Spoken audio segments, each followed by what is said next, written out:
Amiga, muito obrigada por estar aqui conosco. É uma grande honra poder ter te conhecido pessoalmente, tê-lo como homenageado na sexta edição do festival. A honra é minha, obviamente que eu que me sinto honrado. A distinção é uma coisa que a gente procura durante a vida, o reconhecimento. E muitos colegas meus, importantes e que são ídolos meus, morreram sem nenhum reconhecimento, né? O pai da música, né, Johann Sebastian Bach, morreu sem ter nenhuma notoriedade. Então, eu que me sinto muito feliz. Eu podia muito bem passar por essa vida aqui e nunca ter recebido uma homenagem. Ser homenageado é muito melhor do que ser esquecido. Obrigada, é uma honra. Então a gente vai falar um pouco da sua carreira, um pouco das suas músicas, né? A gente já teve algumas dessas perguntas no bate-papo, quando o pessoal teve a oportunidade de conversar com você. Mas a primeira pergunta que eu coloquei aqui para a gente conversar seria: antes de você se dedicar exclusivamente à música, você se formou e atuou como dentista, né? Me fala um pouquinho dessa época, como que foi equilibrar a música e essa outra profissão? Isso sempre foi quase impossível, porque são duas profissões completamente díspares, né? A hora que eu estava saindo, às vezes, de um trabalho com determinados sambistas, como Cartola, João Nogueira, Bete Carvalho, trabalhei com eles. E era acadêmico de odontologia nessa época. Às vezes, 4 horas da manhã, eu ainda estava esperando para receber meu cachê. E às 7 da manhã eu tinha que estar dentro da sala de aula ou no hospital. Então, muitas das vezes, eu chegava na minha casa, tomava um banho, via minha cama arrumada e não deitava. Ia-me embora direto para a faculdade. Isso aconteceu muito. Até depois de formado, quando eu tinha que lançar um disco, qualquer coisa, isso aconteceu muito comigo. Isso foi por quanto tempo? Que eu fiz odontologia, 32 anos. 32 anos. É uma vida, né? Sim.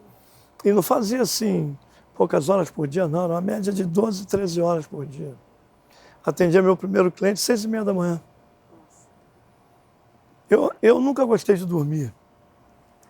Dormir para mim sempre foi um pouco esse clichê de você tá morto enquanto você está dormindo. Mas foi o que me ajudou.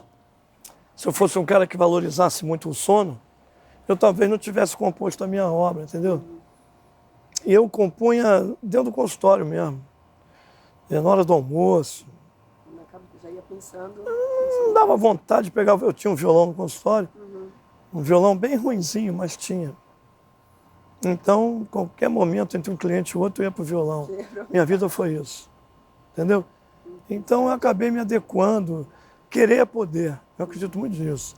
Se você quiser realizar alguma coisa na vida, você tem que querer. Você tem que querer mesmo. Não é só eu quero e não faz esforço. Nada vem sem esforço. Nada vem sem esforço. Com raras pessoas acontece de as coisas caírem do céu, mas isso é uma raridade no meio da humanidade. Todo mundo correndo atrás, para às vezes não conquistar nada na vida. Nem fama, nem notoriedade, nem o dinheiro suficiente para sobreviver com conforto. Então, me considero um felizardo. Legal. Você sempre diz que a rádio foi uma escola para você, né? Como foi essa experiência de, a partir da programação da rádio, conhecer diversos compositores, diversos gêneros, enfim, uma programação diferente? E tem alguma situação, talvez particularmente marcante, que você pode nos contar? Sim, eu sempre fui um ouvinte. Muito mais um rádio ouvinte do que um telespectador. Até porque a televisão nunca foi um veículo que deu tanta importância à grande música, né? Quando tem um programa de boa música, de grande música, eles colocam de madrugada, ou no horário alternativo, no horário onde não tem esse problema do pico de audiência, né? Televisão é um negócio maravilhoso, um invento maravilhoso, que mudou o mundo, mas ao mesmo tempo o mau uso da televisão é igual veneno e medicamento, né? Não tem muita diferença, depende da dosagem. E a televisão ela é pródiga em mostrar como pode ser venenosa na não comunicação do que tem que ser comunicado, né? E o rádio não era assim, mas hoje em dia já é totalmente. Restaram 2 emissoras aqui no eixo Rio-São Paulo que dá para a gente ouvir, que é a Rádio Cultura em São Paulo e a Rádio MEC no Rio de Janeiro. Mas mesmo assim a programação já está muito mediocrizada. Mas eu sempre fui um ouvinte. Primeiro eu ouvi a Rádio JB AM, que foi uma grande escola para os radialistas e para os ouvintes, e para quem gosta de música. Era uma rádio tão importante, a programação musical dela, que ela tinha uma programação que começava às 11 horas da noite, ela se chamava Arte Final, se eu não me engano, o Noturno, era um desses dois programas.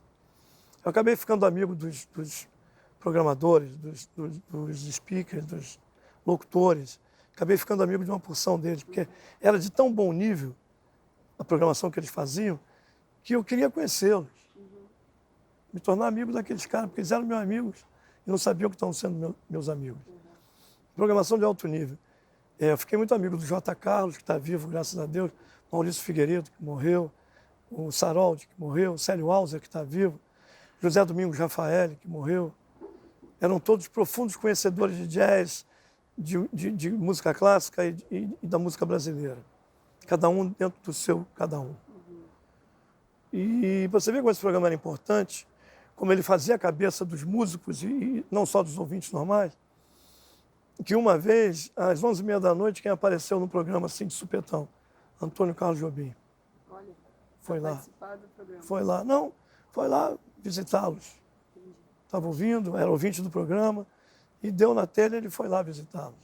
Somente o Antônio. E foi, depois deu uma canja no piano, aquilo ficou registrado, é um momento histórico do programa. Mas o programa tinha ouvintes como Aldir Blanc, como João Gilberto. E eu tive a felicidade de gravar 2 ou 3 programas com essa turma e de ficar amigo deles. Muitos desses, quando a Rádio JB terminou, a rádio, não que a rádio tenha terminado, ela continua até hoje, mas para mim ela terminou. Você viu o ato falho? A programação que ela faz hoje em dia, para mim ela terminou. Mas quando ela parou de programar essas maravilhas, esses caras ficaram desempregados. E muitos deles encontraram trabalho na Rádio MEC, que sempre foi uma rádio de excelência. Pra você ter noção, a Rádio MEC, fisicamente, ela está fechada.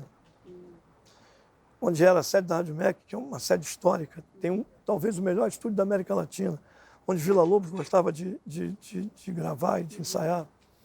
Está sendo lá sucateado, está em ruínas, está ruindo, a verdade é essa.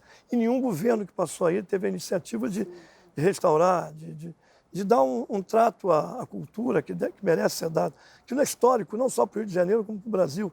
Está lá um cadeado na porta e aquilo em ruínas. Vai desabar. E eles estão mais preocupados com outras coisas. Né? Se obteve maioria de voto no Nordeste, ou no Sudeste, ou em Roraima, seja onde for. Estão preocupados com isso. Bom, aqui não vai, a gente não está usando a entrevista para fazer crítica a ninguém, mas para relatar os fatos. Então eu fui um fruto da rádio, eu sempre ouvi rádio. Vou te dar um momento em que a rádio teve interferência no compositor. Eu estava ouvindo a Rádio MEC e adormeci de madrugada. E fui acordado pela música do Rachmaninoff, por aquele movimento lento do concerto número 2 para piano e orquestra. Quando terminou esse movimento lento, eu fiquei tão inspirado que eu meti a mão no meu violão e compus aquela música que a gente falou em off, a Melodia Branca. Então, entre algumas músicas que eu fiz, o rádio me deu algumas. Eu sou agradecido ao rádio. Muito. Ginga, o Mário Marques e também o Paulo Aragão, em várias conversas que eu tive com ele, falam bastante da presença de diversas tradições, gêneros brasileiros, enfim, choro, valsa, baião, grandes compositores europeus estarem presentes em sua música. Como que isso tem também a ver com a relação próxima que você teve com grandes músicos como Cartola, Pixinguinha, Garoto, por exemplo? O Garoto eu não conheci, mas conheci um grande amigo do Garoto, que ficou grande amigo meu, e que me passava a obra do Garoto, tocava quase tudo. O Garoto me chegou por tabela, por intermédio do Haroldo Bessa, que foi um íntimo amigo do Garoto, e que tocava um violão nos moldes do Garoto. Eu só fui ouvir o Garoto depois de meus 28 anos de idade. Eu tinha ouvido o Haroldo. O Garoto chegou para mim por intermédio do Haroldo. O Garoto foi um gênio, com que eu convivo com a música dele.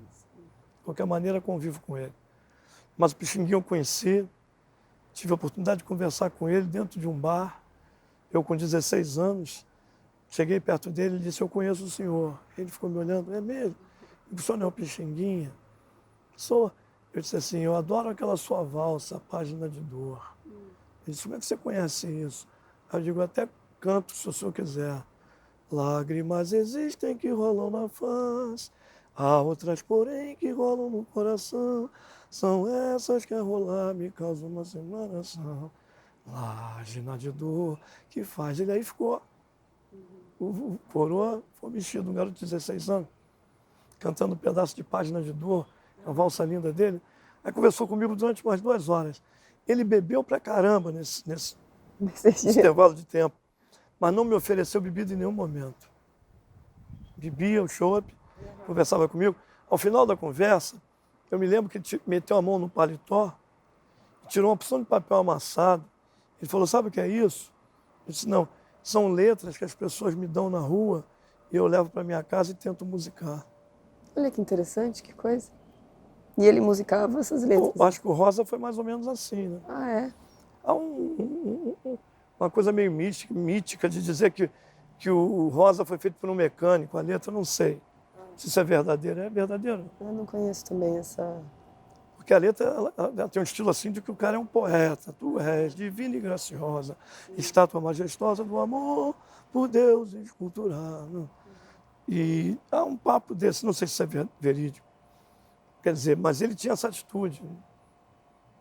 Há uma certa inocência até nisso, mas inocência essa que deve ter dado a ele algumas das pérolas que ele compôs. Então, com Pixinguinha eu conheci assim e depois, um ano depois, eu participei de um festival, concorri num festival, que Pixinguinha também estava concorrendo. O segundo Festival Internacional da Canção. E ali eu estive com ele, minha gravata borboleta rasgou, rompeu a parte de trás, e o Pixinguinha me emprestou a dele. Para você subir ao palco? Eu botei a gravata do Pixinguinha, e a gravata do Pixinguinha, Agostinho dos Santos, que é um cantor que morreu novo, botou um barbante na gravata do Pixinguinha, fez um remendo, e Pixinguinha subiu com a gravata borboleta remendada e eu fui com a gravata do Pixinguinha. Isso é um fato histórico da minha vida. Outro fato histórico foi de ter conhecido o Cartola e ter ficado amigo do Cartola. Fiquei amigo do Cartola. Acompanhei o Cartola em shows, trabalhei com ele, acabei gravando com ele, O Mundo é um Moinho. Eu estou lá naquela gravação, bem novinho. E tudo isso foi nessa época que você ainda era trabalhava como dentista. Como dentista. Era, fazia odontologia. E Nelson Cavaquinho também eu conheci muito, fui muito amigo do Nelson Cavaquinho. Então isso conta na minha vida, né? Você quando participa de um fato histórico, às vezes você não tem consciência, né? Às vezes uma pessoa que está ao seu lado tem muito mais consciência de que aquilo é um momento histórico do que você mesmo. Porque às vezes você é protagonista, então você não tem um olhar crítico. Ou do todo. Falta o olhar crítico, crítico no bom sentido de estabelecer uma crítica sobre o que está acontecendo. Isso é histórico, isso é importante, isso é bonito, isso não é, né? Ginga, muitas de suas composições são homenagem às pessoas queridas, que você convive, ou a músicos que fizeram parte de sua trajetória. Como que a música te leva a voltar no tempo, a ter essas lembranças e a presença dessas pessoas na sua música? A música ela é um mecanismo que você dispõe para poder manifestar sentimento. Nesse caso aí é o sentimento da saudade. Você sente saudade de uma pessoa, ou viva ou morta, não interessa. Saudade é saudade. Aquela pessoa te faz falta. E você pode, digamos, compensar isso. De uma certa maneira compensar. Né? Tentar equilibrar-se intimamente, compondo, ou tentando compor, ou simplesmente tocando. É como se aquilo estabelecesse uma ponte entre esse momento e um momento passado, mas não só um momento passado, também um momento que você ainda não viveu. Né? A arte ela te permite você se conjugar com o tempo, seja para diante ou seja para depois. Chega-se à conclusão até de que esse tempo não existe, que ele seria maleável. Na teoria de física, né? Falam disso, de um tempo que é maleável, para trás, para frente. Eu não entendo muito disso. Apesar de ter estudado física, fui um péssimo aluno de física, não gostava da física conceitual, porque ela às vezes se aproxima da filosofia ou até da religiosidade. Né? Sim, especialmente essa questão de tempo, de experiências. Falar de tempo, de espaço, você pode perder o próprio tempo e o próprio espaço. Exatamente. Você comentou sobre a Melodia Branca sendo uma das obras que você fez em homenagem à sua filha. Senhorinha também é uma delas, né? Senhorinha, eu dediquei às duas filhas, a Branca e a Constância. Tem uma música chamada Constância, que é óbvio, foi dedicada a ela. Tem uma outra chamada Melodia Branca, que foi dedicada à Branca, minha filha, outra filha que se chama Branca. Tem uma música chamada Constância número 2, que é para Constância. E tem uma chamada Valsa de Aniversário, que vai ser tocada hoje. Não sei se eu posso datar a entrevista. Sim, hoje no concerto de encerramento. No concerto de encerramento desse festival. Vai ser tocada hoje numa suíte que Paulo Aragão escreveu. Se chama Valsa de Aniversário. Legal. E nessa suíte, inclusive, tem algumas que foram escritas para agora, né? Foi. Tem uma que é homenagem ao Pedro Paes, compositor brasiliense, mas que vive no Rio de Janeiro. É um cara de muito talento. E ele é professor da Escola Portátil de Música. Tem uma obra linda gravada pelo Proveta, chamada O Mensageiro. Eu o descobri como compositor por intermédio dessa obra. E ele tem um comportamento muito particular, o Pedro. Pedro é um cara de poucas palavras, monossilábico e que meio arredio, a coisa muito sociável. O cara meio na dele, como a gente diz na gíria, super na dele. E eu não tenho intimidade com ele, mas deu para perceber a alma dele por intermédio da música e das poucas vezes que a gente esteve junto. Mas eu passei a admirá-lo, porque tem alguma coisa nele com que eu me identifico a mim mesmo, sinto um pouco de mim. E quando eu tomei conhecimento do bom gosto musical dele, tudo, eu digo, pô, esse cara precisa ser conhecido. Se eu tiver a oportunidade de fazer uma homenagem a ele e trazer um foco por intermédio da minha música para esse artista, eu acho que é mais do que uma obrigação. Porque eles fizeram isso comigo. Me sinto no dever de fazer com os outros também. E essa peça, você lembra qual que é? Deixa eu ver aqui. É o Pai do Mato.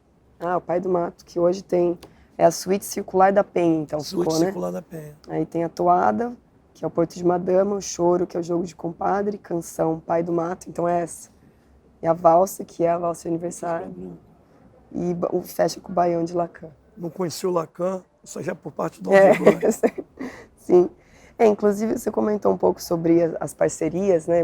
Muitas dessa questão da parceria com a letra, com outros grandes músicos.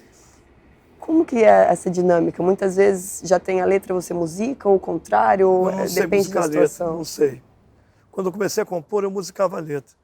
Mas eu depois viciei em fazer a música antes, com Paulo César Pinheiro, que é um cara que letra com uma facilidade incrível.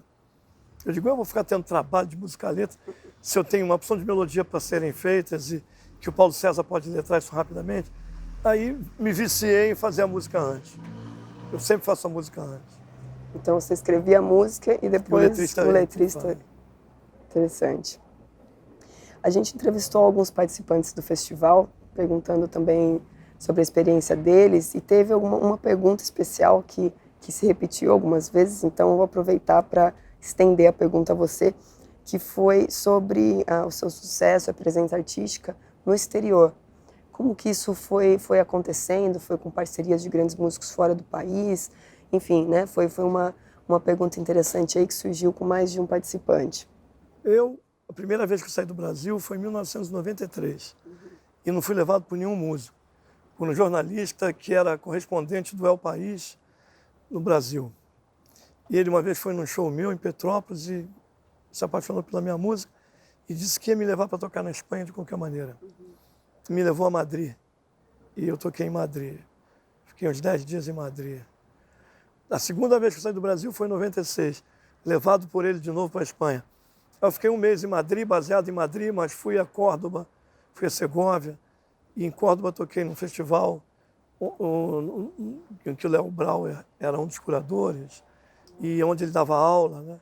Ele dava aula no conservatório. Cheguei a conhecer o Léo Brauer, fui levado lá durante uma aula dele, ele me tratou super bem.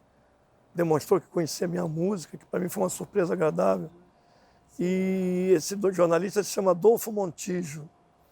Ele não está mais trabalhando para o El País, ele também é artista plástico. Ele está morando no Brasil. Eu já não o vejo há mais de 10 anos. Adolfo Montijo.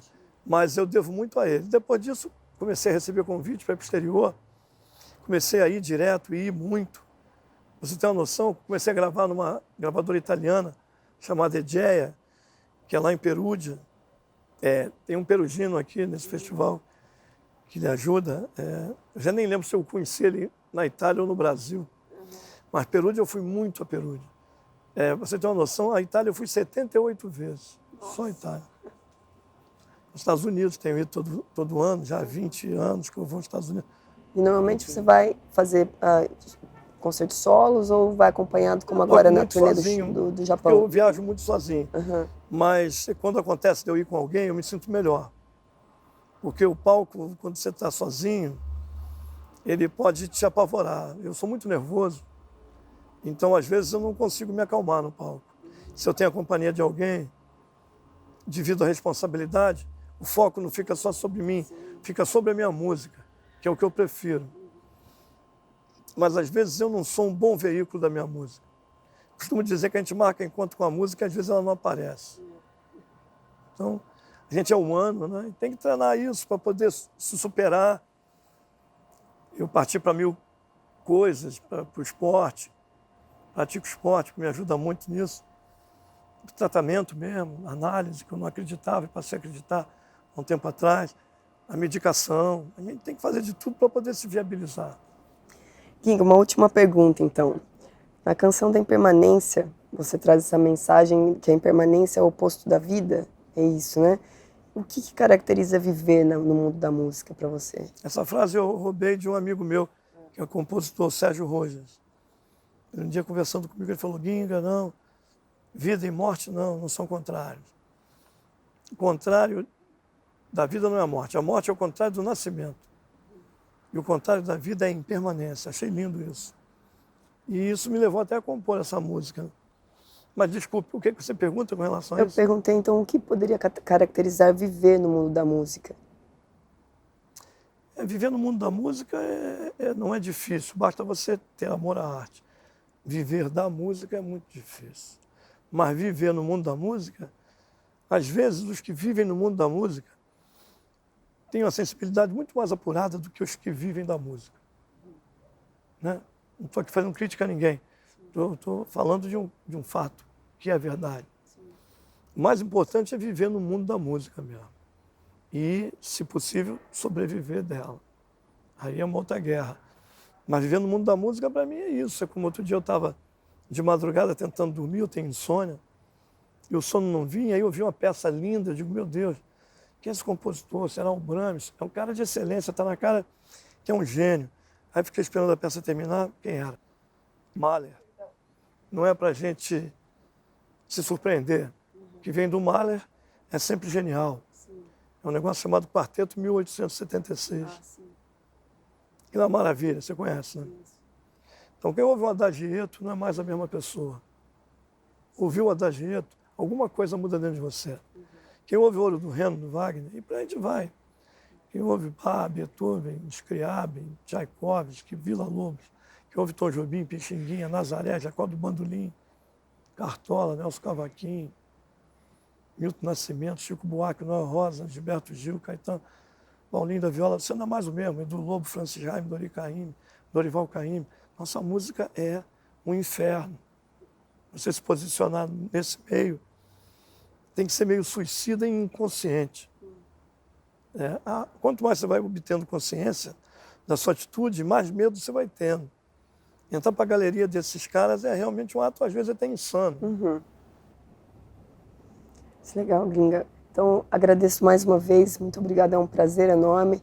E, né, é insano, mas eu acho que não tem dúvida em falar então, que você está aí nessa galeria. Muito obrigado. É um prazer enorme poder recebê-lo aqui e tê-lo como homenageado nessa edição. A honra é minha. E ano que vem estarei aqui de novo sendo homenageado pela segunda vez. Aí sim.